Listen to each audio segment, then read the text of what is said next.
Vous écoutez un podcast Top Music. Premier sur la région. C'est moi le patron, avec le réseau Entreprendre.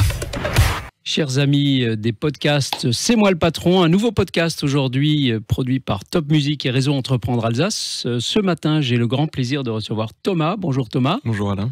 Thomas Jägers, qui a 38 ans, qui a créé sa société dans un domaine très particulier, vous allez voir, qui est associé avec d'autres personnes. Sa société s'appelle ECO et développe des solutions de production et de stockage d'énergie électrique éco-conçues. Il va nous dire tout à l'heure ce que ça représente exactement. Mais là, on est dans le cœur de l'actualité. Je crois que le marché est là. Thomas a un DUT d'informatique et de communication. Il a arrêté ses études ensuite, mais il a repris pour faire un DAUB de physique-chimie.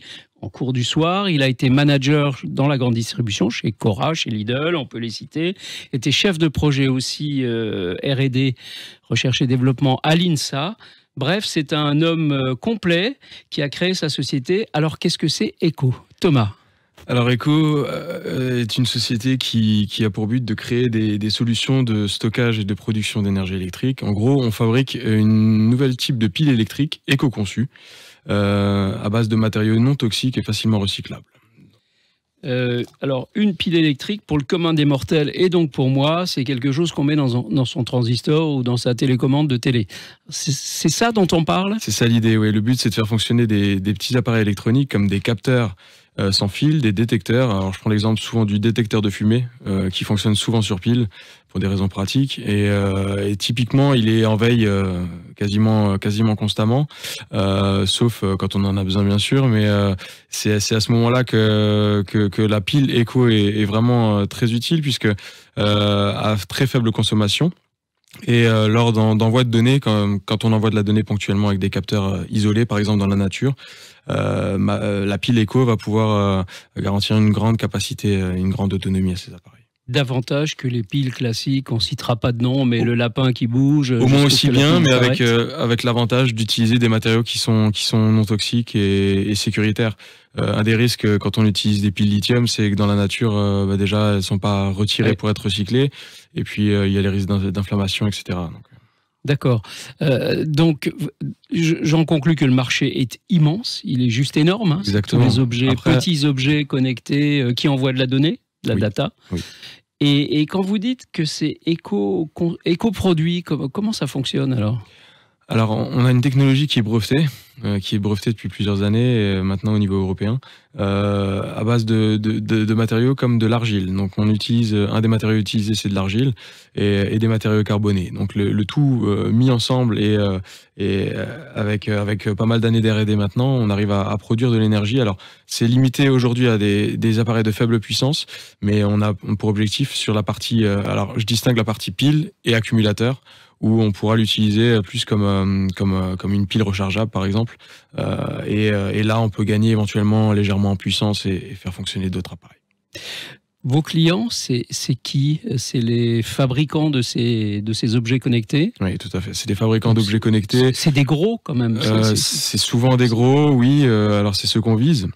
Maintenant, ça peut être des PME aussi qui ont envie de développer des capteurs parce qu'ils ont un intérêt à le faire. Alors des gens, ça peut être des gens dans l'électrique, en général. Je pense au ferroviaire, je pense à l'aéronautique aussi.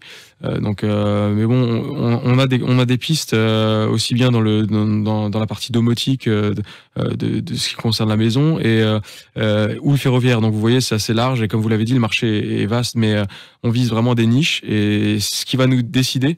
Ce vers quoi on va aller, c'est souvent l'application. C'est le capteur, c'est-à-dire est-ce qu'il est pas trop puissant, est-ce qu'on va pouvoir le faire fonctionner longtemps. Voilà. D'accord. Vous avez déjà vendu, vous avez déjà touché des clients ? Alors on a fait des études de faisabilité, oui. Et le but maintenant c'est de commencer par les études de faisabilité. D'accord. D'en faire plusieurs pour accrocher ensuite les industriels sur du co-développement parce que le but maintenant, l'ambition d'ECO, c'est sur la même base technologique qui est brevetée, c'est de développer différents produits. On a la pile, l'accumulateur et puis on a d'autres idées qu'on aimerait développer, mais ça reste de la R&D pure encore. D'accord.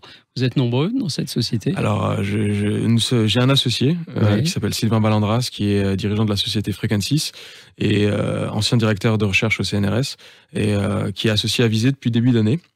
Et donc on est 2 pour l'instant. On va recruter un directeur technique à novembre 2022 pour aller jusqu'à la commercialisation du produit.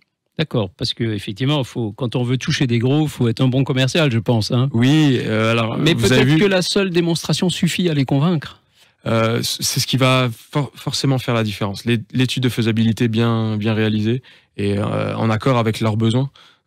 C'est ce qui fera la différence certainement, puisque voilà, on a beau avoir la meilleure idée, après il faut qu'elle colle à un marché, il faut qu'elle colle à un produit. Bien sûr. Et c'est pour ça que voilà, le marché, vous l'avez dit, de l'IoT et des objets connectés, il est grand, mais nous voilà, si on a qu'un ultime petit pourcentage là-dedans, on sera bien. Il y a des milliards et des milliards d'appareils, donc des milliards de piles.